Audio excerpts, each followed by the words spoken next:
नमस्कार दोस्तों, जैसा कि आपने देखा थंबनेल में, घर को घर बनाने के लिए सभी की जिम्मेदारी ज़रूरी है। तो जी हाँ दोस्तों, तो आज का ब्लॉग मेरा कुछ सभी की जिम्मेदारी को लेकर है कि घर में जितने लोग हों सभी की जिम्मेदारी होना ज़रूरी है, एक जॉइंट फैमिली में तो ख़ास तौर से। तो चलते हैं आज के ब्लॉग पर। तो आज मेरा ब्लॉग शुरू हो चुका है सुबह 10 बजे से। तो मैंने सबसे पहले बनाई है लेबर मिस्त्री के लिए चाय, क्योंकि हमारा बन रहा है न्यू घर, तो उसके लिए मैंने चाय बनाने रख दी है। और इधर मैं सब्जी के लिए लंच भी बनाना है साथ में, तो सब्जी बनाने के लिए आलू कट कर दिए और सेम की फली कट करूँगी। तो आलू हमारे कट हो चुके हैं, चाय अच्छे से पक रही है। इधर हस्बैंड जी का फ़ोन आया कि मुझे पपाया कट करके दे देना, मैं चाय नहीं पीऊँगा। तो इधर मैं पपाया कट करने लगी। तो ये जो मेरी जिम्मेदारी थी मैं निभा रही हूँ। घर बन रहा है तो वहाँ पे अभी विंटर वेकेशन है तो सर जी घर पे हैं। तो इधर आलू और सेम की फली तैयार हो चुकी है, पपाया कट चुका है, चाय भी हमारी पक चुकी है। तो अब मैं चलती हूँ पपाया को लेके अपने प्लॉट पर। तो ये देखिए, हमने पपाया पैक किया, सब्जियां कट हो चुकी है। तो इसे मैं आके छोकूंगी, आके बनाऊंगी और चाय हम डाल लेते हैं, क्योंकि ठंड का टाइम है। लेबर मिस्त्री जी के लिए तो चाय 1-2 बार दिन में चाहिए ही चाहिए, 2 बार तो चाहिए ही चाहिए। तो चाय हमारी बन चुकी है। चल दिए हम मॉर्निंग की चाय लेके हस्बैंड जी के लिए और पापा जी के लिए पपाया लेकर, क्योंकि वो चाय नहीं पियेंगे, क्योंकि वो सुबह नाश्ता करके गए। आ गए हम अपने घर पर, जहाँ हमारा जो घर बन रहा है।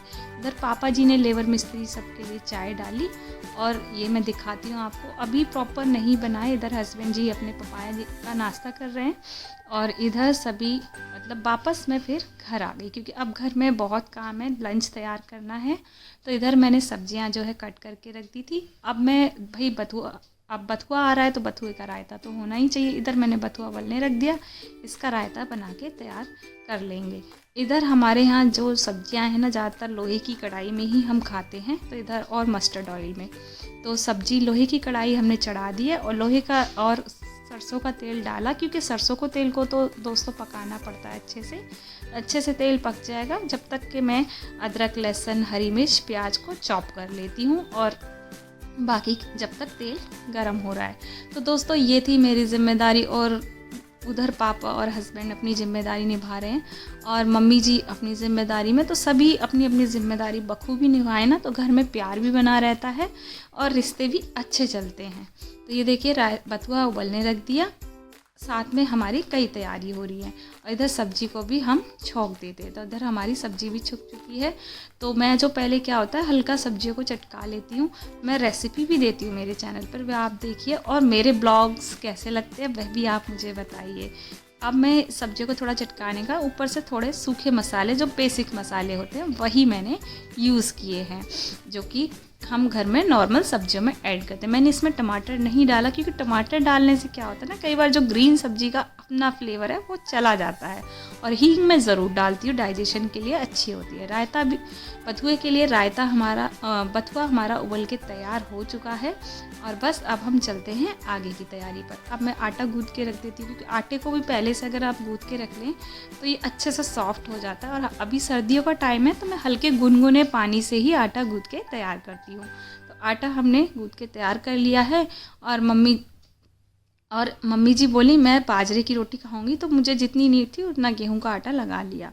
तो बस इधर हमारी सब्जी भी पक चुकी है और बथुआ उबल चुका है, आटा गूँथ चुका है। इधर ये देखिए, बहन अपनी ज़िम्मेदारी कर रही है, वो लगा रही है पोछा और सब्जी को अब मुझे फाइनल अच्छे से, जो कहते हैं ना लास्ट में खोल के चटकाना, वह मैं करूँगी।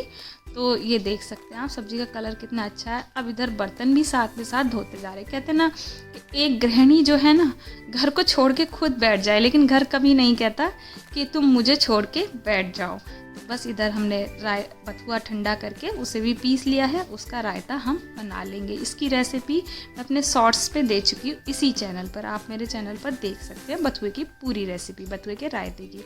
सब्जी बन के तैयार हो गई। तो लोहे की कढ़ाई से क्या होता है ना, हम सब्जी निकाल के एक अलग स्टील के बर्तन में रख दीजिए, जिससे क्या होता है कि वो सब्जी में लोहे का कलर नहीं आता है, सब्जी का कलर अपना रहता है। तो इसलिए आप लोहे की कढ़ाई में बना के तब सब्जी ना छोड़े, उसे अलग किसी बर्तन में कर ले। इधर भाई मूली आ रही है, सलाद में मम्मी पापा जी को मूली पसंद है तो मैं इधर मूली कट कर लेती हूँ। अब इधर बेटा आया, मुझे तो गुलाब जामुन खाने हैं, तो ये आया मम्मा मुझे गुलाब जामुन दे दीजिए।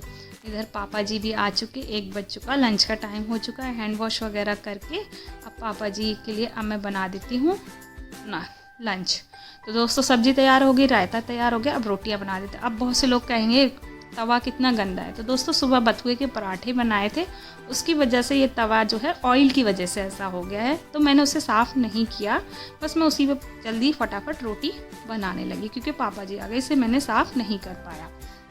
तो दोस्तों जब पराठे बनाते हैं तो तवा ऐसा हो जाता है। तो इधर हमारी रोटियां भी तैयार हो चुकी हैं। तो अब हम प्लेटिंग कर लेंगे पापा जी के लिए। तो दोस्तों देखिए, सभी अपनी अपनी जिम्मेदारी बखूबी निभाए ना तो घर में प्यार बरकत बनी रहती है। तो रोटियां हमारी तैयार हो चुकी हैं, बहन अपने काम में लगी हुई है, मम्मी जी कहीं बाहर से कुछ काम था बाहर का, वहाँ गई हैं। तो बस इस तरीके से अब हम पापा जी की प्लेट लगा के तैयार कर देते हैं क्योंकि अब सभी के लंच का टाइम हो चुका है। तो ये देखिए दोस्तों, पापा जी की प्लेट तैयार है, बथुए का रायता, कुछ स्वीट और सलाद और सब्जी। तो चलिए चलते हैं पापा जी के पास लेके प्लेट। तो ये चलिए दिखाते हैं आपको। तो हम चल दिए पापा जी के पास प्लेट लेके। थोड़ा सा मतलब मैं ब्लॉग करती, मुझे थोड़ा कभी कभी ब्लॉग में थोड़ा शाय फील होता है, बट कोशिश कर रही हूँ कि जितना हो सके ब्लॉग अच्छे देने की कोशिश करूँ। तो बस इधर पापा जी हस्बैंड जी भी आ चुके हैं, बच्चे भी तैयार हैं। इधर मेरी कज़न सिस्टर का फ़ोन आ गया था तो मैं फ़ोन पे बात करने लगी। अब भाई सभी लोग खाने के लिए बैठ चुके हैं तो सिस्टर जो है वो रोटियां बनाने लगी। तो ऐसे करके क्या होता है कि मतलब हम मिलजुल के घर का काम कर लेते हैं। अब इधर बारी आई हम दोनों बहनों की, सभी ने खा लिया, अब आ गई बारी हम दोनों बहनों की। तो अब हम दोनों भी खाना खा के अब आगे का काम जो है वो कर लेते हैं। अब इधर 3 साढ़े 3 बज चुके थे, मैंने कहा चलो ये टाइम अब हम गाजर का हलवा बना लेते हैं। तो दोनों ने बहनों ने मिलके गाजर अच्छे से साफ़ की, घिसी और गाजर का हलवा बनाएंगे। तो सर्दियों में तो गाजर का हलवा है ना वो सभी की जान होती है, मतलब बहुत अच्छा लगता है। सीज़न में आप सीज़न की चीज़ें खाइए, उससे मतलब हेल्दी भी रहता है और बहुत अच्छा भी लगता है। तो इधर हमने गाजर को अच्छे से पकड़े रख दिया। इसकी हलवे की पूरी रेसिपी मैं अपने चैनल पर दे चुकी हूँ, बहुत सिंपल और आसान तरीके से गाजर के हलवे की आप मेरे चैनल पर जाकर देख सकते हैं। तो बस गाजर का जो हमने गाजर को बस हल्के से घी में फ्राई करके उसे अच्छे से पकने रख दिया, जितना पानी एक्स्ट्रा होगा वो निकल जाएगा। तो बस इस तरीके से हम अपने गाजर का हलवा बनाते हैं। तो दोस्तों मतलब गाजर का हलवा अगर आप मेरे तरीके से एक बार बनाएंगे ना तो बहुत पसंद आएगा घर में फैमिली में सभी को। तो मेरे ब्लॉग अगर आपको पसंद आते तो कमेंट ज़रूर करना। अब इधर ये देखो बच्चे छोटा मोटा कूड़ा कर देते हैं तो सोचा चलो झाड़ू लगा लेते हैं। इधर मम्मी जी आ गई, अब शाम के टाइम का लेबर मिस्त्री जी का शाम की चाय का टाइम हो चुका है। तो मम्मी समोसे लेके आ गई कि चलो उनको समोसे और चाय दे देंगे। तो इधर सिस्टर चाय बना रही है और मम्मी समोसे ले आई। तो इधर चाय भी हमारी रेडी हो चुकी है और समोसे भी रेडी हो चुके हैं जो कि प्लॉट पर जाएंगे। अब इधर बच्चे बोले हमें भी समोसे खाने हैं, तो बच्चे भी अपने समोसे खाने में बिजी हो गए। और देखो अभी झाड़ू लगाया, बच्चों ने पूरा घर फिर से फैला दिया क्योंकि बच्चों के हॉलीडे होमवर्क चल रहा है तो हॉलीडे होमवर्क कर रहे हैं। इधर हम बीच बीच में अपने हलवे को भी चेक करें क्योंकि हमारा हलवा भी बन रहा है। तो देखिए दोस्तों मतलब एक साथ एक गृहिणी को कितनी चीज़ों का ध्यान रखना पड़ता है, और ये मैं नहीं हर गृहिणी ऐसा करती है। बस इधर हमारा हलवा भी एंड में बन चुका, तो इसकी रेसिपी आप ज़रूर देखिएगा। इधर सिस्टर जो लग गई सिलाई में, क्योंकि सिलाई करनी है वो सिलाई करती है। कैसा लगा ब्लॉग कमेंट करना।